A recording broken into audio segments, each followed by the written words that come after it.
warahmatullahi wabarakatuh. Berjumpa kembali dengan program Sakinah yang menghadirkan sosok perempuan inspiratif. Kali ini bersama saya, Nuning Hairani. Program Sakinah di TVmu dapat Anda saksikan melalui satelit Telkom 1 frekuensi 3480 atau uctv.com. Pemirsa, sebaik-baik manusia adalah yang bermanfaat untuk banyak orang. Tamu kita kali ini adalah seorang pendiri Rumah Main Fun House. Rumah Main Fun House ini membantu masyarakat yang kurang mampu di sekitar lingkungan tempat tinggal tamu kita. Semoga pembicaraan kali ini dapat membawa manfaat dan menginspirasi Anda untuk melakukan hal yang bermanfaat untuk sekitar kita.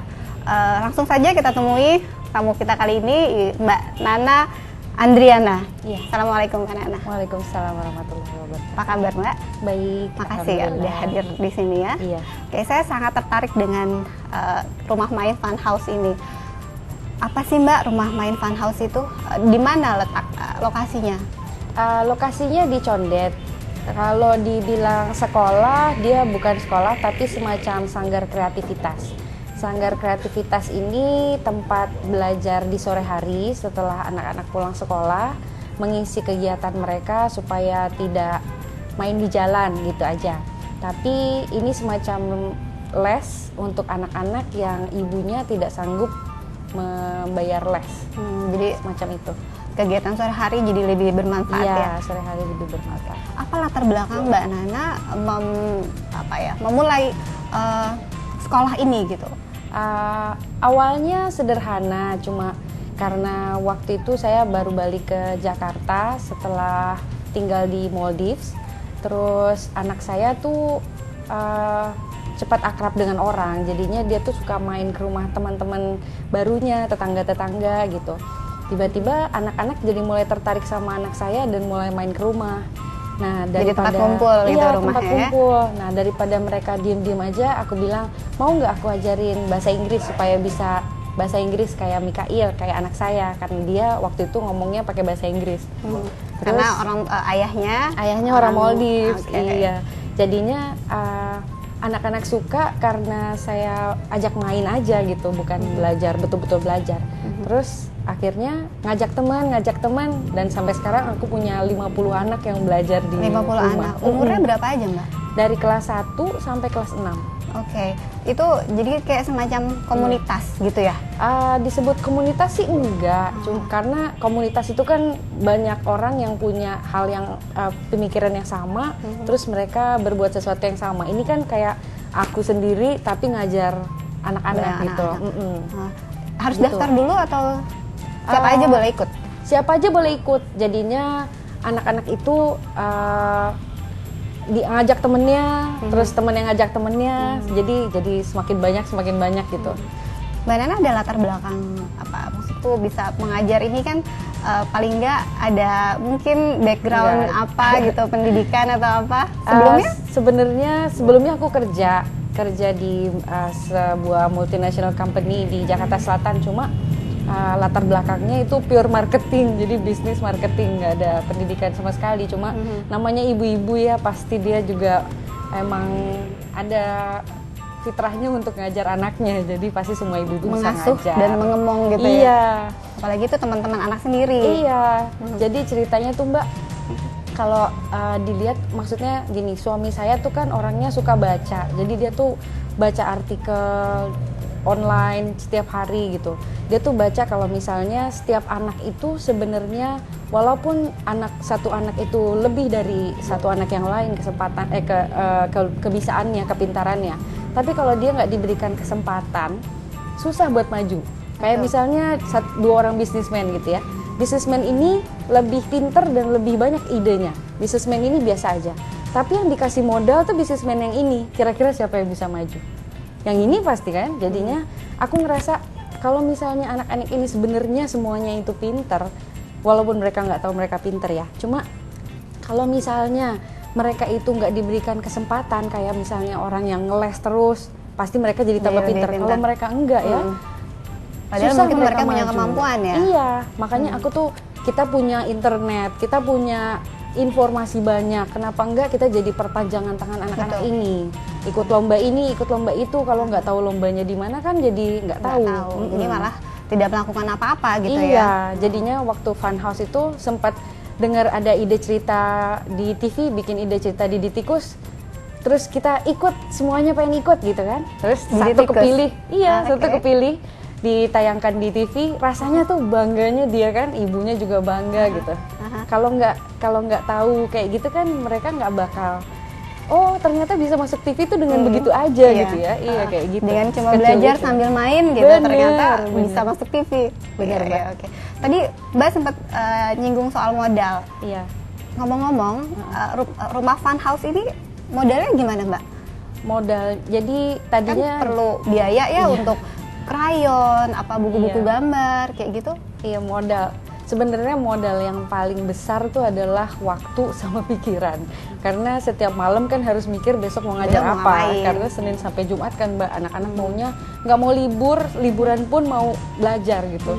Mereka sangat menikmati sekali berarti Iya ya. bener. Jadinya paling kalau misalnya aku sebar di Twitter informasi kayak anak-anak Fun House ini lagi senang-senangnya menggambar. Nanti ada yang nyaut perlu krayon. Nanti ada yang ngirim krayon. Jadi ada donatur. Meskipun donatur yang nggak tetap dan barangnya kecil-kecil, tapi itu berharga banget buat kita kan. Betul, untuk Terutama buku cerita. itu anak-anak suka baca. Suka baca, jadi aku punya 2 rak buku dan sisanya belum tertata. Cuma anak-anak itu setiap datang lebih awal pasti langsung ambil buku dan baca. Mbak Nana dapat ide dari mana? Itu kan tiap hari harus berubah karena anak-anak cepat bosan Iya, kan. Iya, benar. Biasanya dapat dari mana? Browsing. Semuanya dapat dari internet. Jadi kalau misalnya kelasnya, tadinya kelasnya kan bahasa Inggris semua. Aku mau bikin les bahasa Inggris untuk orang yang kurang mampu gitu. Cuma aku pikir-pikir, bosen nggak ya anak-anak ini les bahasa Inggris terus. Jadinya aku ganti-ganti kelasnya.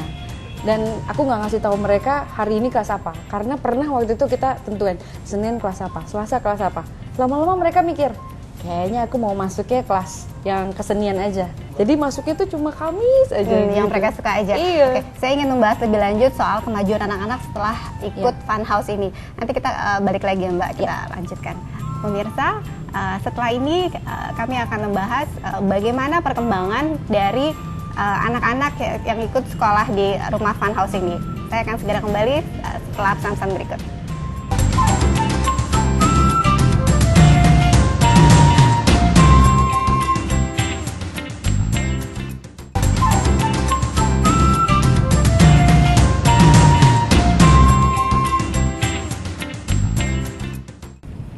Pemirsa, kembali bersama saya dalam program Sakinah. Kali ini tamu kita adalah Mbak Nana Andriana, seorang pendiri rumah main Fun House. Mbak Nana melakukan suatu hal yang sederhana tapi bermanfaat untuk lingkungan sekitar. Di segmen kedua ini kita akan menanyakan bagaimana perkembangan anak-anak yang ikut sekolah ini dan apa saja sih kegiatan mereka sehingga mereka bisa merasa excited dan lebih berkembang begitu ya Mbak. Iya. Jadi apa saja sih Mbak yang dilakukan di Fun House ini Mbak? Di Fun House sebenarnya kita belajar apa aja intinya. Jadi aku selalu ngajak teman-temanku tuh, yuk ngajar di Fun House. Ngajar apa? Apa aja. Jadi hari Senin kita belajar bahasa Inggris. Terus kita belajar masak snack sehat. Jadi dari hal yang Itu ada prakteknya juga. praktek. Jadi aku sediain bahan-bahan dan resepnya. Resepnya itu masak. selalu aku print. Jadi mereka coba sendiri. Oke. Kalau misalnya mereka nggak ngikut resepnya, Salah. jadinya salah, ya berarti emang belajar gitu. Jadi masak sendiri, tapi yang gampang-gampang. Kalau masalah yang deket kompor, aku yang ngelakuin. Jadi ngeblender tuh bagian mereka. Yang bahaya-bahaya. Iya, bagian. Terus kita belajar tentang mengenal dunia. Kalau yang itu aku juga ngajak teman-teman aku, siapa yang udah pernah keluar negeri mau sharing, aku yang bikin bahannya, kalian tinggal ngomong gitu. Oh gitu. Jadi anak-anak itu belajar sejarah dunia yang pasti nggak diajar di sekolah ya. Terus belajar tentang isi Al-Quran, itu ada dari pengajian Alif, dari Ustadz Nanda namanya. Terus ada juga kita belajar tentang kesenian dan craft. Jadi ada gurunya namanya Mbak Vina, ada Kak Nia, ada Kak Tara juga. Jadi selain Mbak Nana, ada volunteer-volunteer lain yang Iya. juga berperan serta di sini ya? Iya, banyak Mbak. Oke. Sebenarnya relawannya tuh banyak, cuma mereka nggak bisa tetap ngajar setiap minggunya. Jadi kalau misalnya aku bilang ngajar ini yuk, sehari mereka bisa. Terus next time kapan lagi mereka ada waktu luang, mereka bisa datang. Jadi harus diatur jadwalnya, yang ini kapan bisa, yang itu Iya. kapan bisa gitu. Pernah 1 bulan tuh kita 1 minggu maksudnya 1 minggu tuh kita kebanjiran relawan. Jadi aku mau ngajar hari ini dong, tapi yang lain juga maunya di hari yang sama. Nah itu Jadi dalam satu hari ada berapa guru? Itu pernah kayak gitu? nggak pernah sih, maksudnya Jadi mereka harus mau satu. jadi harus satu karena Supaya bingung. fokus ya. Iya. Ada kejadian atau cerita menarik nggak selama ini? Kan urusan berhubungan sama anak-anak ini pasti ceritanya seru. Iya. Cerita menarik tuh banyak banget sebenarnya. Jadi Ceritain satu. kita kan kayak misalnya ngajak anak tuh susah ya Mbak ya. Jadi ada satu anak lah, sebut namanya si A gitu ya. Dia kerjanya main warnet mulu. Karena warnet itu Game deket ya? banget. Iya, deket banget dengan rumahku. Jadinya dia main warnet terus. Terus suatu saat kita ajak nih, main yuk ke fun house, seru loh. Banyak hadiah lagi, aku bilang gitu. Terus dia bilang, yaudah aku mau ikut. Tapi anak itu sebenarnya bandel luar biasa. Anak kecil. Ini anak umur berapa tahun? Umurnya 10 tahun, 10 kelas tahun, 4. oke. Tapi bandelnya itu ngalah-ngalahin preman yang di jalan gitu, bener-bener bandel. Jadi aku pikir kan, cobalah anak ini nggak ada salahnya, meskipun anak-anak yang lain jangan nanti aku dipukulin gitu kan. Pada takut. Gitu karena dia suka berantem. Nah sekalinya dia mau dan dia pikir, seru juga ya. Akhirnya dia datang tiap hari Mbak. Jadi malah suka. Jadi malah suka. Dan ada juga yang kalau waktu dia pernah datang ke rumah tuh ada 3 orang di depan rumahku marah-marah. Dia bilang, si A, kalau misalnya kamu di situ terus nanti memory card main di warnetnya aku hapus semuanya. Diancam. Tapi dia bilang nggak apa-apa, aku masih ada satu lagi. Pinter. Berarti Iya. bukan bandel itu, tapi Iya, pinter. bener pinter. Jadi kan Mbak Nana ini ngajarin bahasa Inggris, Iya. mengajarkan kreativitas begitu ya. Iya. Bagaimana kemajuan perkembangan mereka setelah berapa lama ini sudah berjalan? Udah 1 tahun dari Udah 1 bulan tahun. Juli tahun kemarin. Bagaimana perkembangannya? Apa jadi membantu di sekolah nilai bahasa Inggris jadi lebih bagus? Iya, alhamdulillah sih bahasa Inggris itu kelihatan banget improvementnya dari sebelumnya yang mereka sama sekali nggak bisa. Sekarang tuh mereka udah bisa ngobrol, apalagi ada anak saya Mikael yang emang mau udah ngobrol sama mereka, jadinya diajak komunikasi tuh enak gitu. Jadinya langsung praktek gitu ya? langsung praktek. Dan kelihatan dari nilai-nilai mereka tuh semuanya 90, 70, paling kecil 70. Untuk bahasa Inggris? Iya. Saya dengar katanya Mbak Nana juga diminta untuk mengajarkan pelajaran-pelajaran lain. Iya, khusus untuk ujian itu, Mbak. Kalau mau UAS atau mau UN, pasti anak-anak datangnya mintanya belajar. Itu bagaimana? Bimbel. Kan Mbak Nana nggak ada, mungkin itu pelajaran zaman dulu ya, zaman kita masih Iya, SD. kurikulumnya beda ya, Mbak. Itu gimana cara Iya. mengatasi yang semacam itu bagaimana? Kalau untuk masalah bimbel, aku mengandalkan akademikan.com. Jadi karena semuanya ada di internet ya, aku juga diajarin sama suamiku, ada suatu wadah namanya Akademikan, ada bahasa Indonesianya. Akademikan.com. Iya, akademikan.com. Pemirsa, akademikan.com. Kalau ada waktu browsing. Iya, jadinya di sana itu justru kita segala macam pelajaran dijelaskan dan dijabarkan dengan sangat mudah. Dan ada ujiannya, kalau misalnya kita nggak lulus ujian ini, diulang terus sampai bisa. Karena tujuannya bukan untuk lulus ujian, tapi untuk bisa. untuk bisa. Jadi semua anak misalnya Jadi semacam e-learning ya? e-learning, persis e-learning, tapi kita bisa download dan kita bisa pakai kapan aja. Misalnya hari ini aku mau belajar matematik aja, matematik itu aja diselesain. Tapi kalau udah selesai dia ada nilainya. Jadi itu yang bisa bikin itu bisa kita pakai untuk mengajarkan anak-anak di rumah, pemirsa. Akademikan.com itu berguna juga buat saya. Iya. Jadi kita bikin misalnya anak kelas 4 dulu. Jadi kelas 4 tuh pagi, misalnya hari Sabtu, kelas 4 pagi jam 10, nanti kelas 6-nya jam 11-nya atau jam 12-nya gitu. Pembagian waktunya seperti Pembagian itu. waktunya. Jadi mau belajar matematik, seharian belajar matematik, tapi kita beda-bedain kelasnya. Dan semuanya lihat komputer. Dan itu bahannya semua Mbak Nana dapatkan dari internet. Iya. Di rumah pasang wifi. Pasang wifi jadi anak-anak bisa langsung ngelihat di Akademikan. Misalnya ada lagu-lagu yang merangsang kayak belajar tentang fisika lewat lagu-lagu banyak, tapi bahasa Inggris. Tapi mereka kan jadi tahu, oh Jadi ternyata malah bisa. iya, gaya, energi. Kadang-kadang kita bikin prakteknya sekalian. Misalnya, kok nggak ngerti-ngerti sih gaya gesek ini maksudnya apa gitu, gaya sentrifugal. Kita juga lupa deh kayaknya dulu belajar itu ya. Iya. Tapi pas dipraktekkan ternyata oh simple loh sebenarnya gaya ini. sentrifugal tuh kayak gini, gaya gesek tuh kayak gini, rem-rem mobil. Itu justru menarik untuk anak-anak Iya, ya, langsung karena praktek langsung, Karena mereka bener. kalau teori gitu kan agak susah untuk Iya, memahami ya. iya. Kalau praktek, apalagi anak-anak senangnya dengan cara yang fun, Bener. sesuai dengan nama fun house ini. Fun house. Mereka tahu nggak apa dasar Mbak Nana menyebut rumah ini sebagai fun house? Pas tahu semuanya lah, karena Udah mereka juga diceritakan pasti latar nanya, belakangnya. iya, nanya kenapa sih namanya fun house, dibilang gitu. Karena kita belajarnya di rumah dan tapi belajarnya itu sesuatu yang menyenangkan aja. Kalau nggak menyenangkan, misalnya aku mau ngajar tentang bahasa Inggris masalah ini gitu, nggak seru. Baiklah, kalau gitu aku ngajar yang lain aja. Pokoknya yang fun aja. Pokoknya harus kreatif dan Iya. fun supaya anak-anak tertarik. Iya, benar.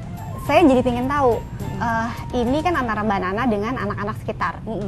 Bagaimana tanggapan orang tua mereka? Apakah mereka suka datang, memperhatikan gitu, mengawasi anak-anak ke dalam belajar ini? Iya. Bagaimana?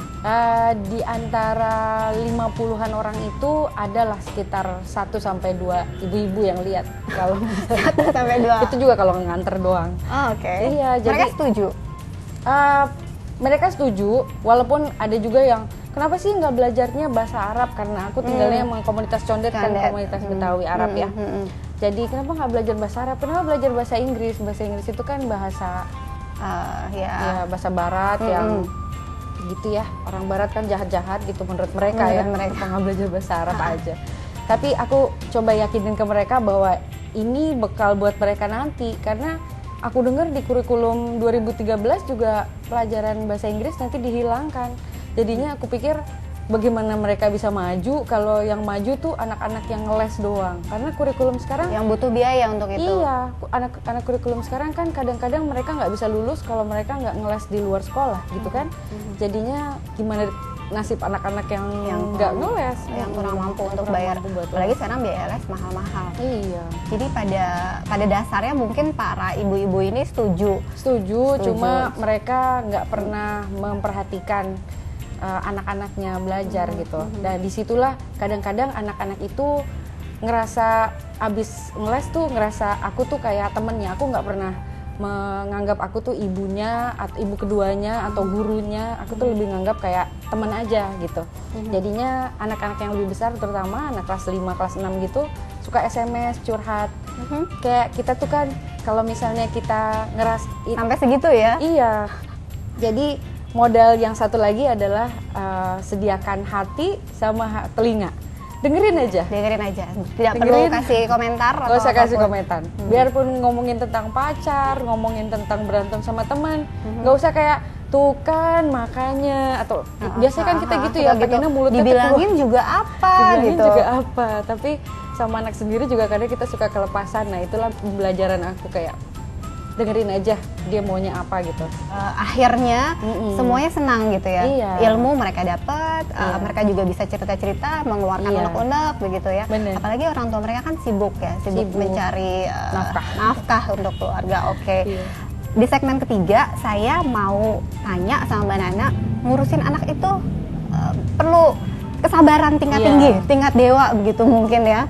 Nanti saya akan coba gali lebih dalam lagi tentang emosi, Iya. bagaimana cara mengatur anak-anak ini. Iya. Pemirsa, saya dan Mbak Nana akan segera kembali di segmen ketiga. Jangan kemana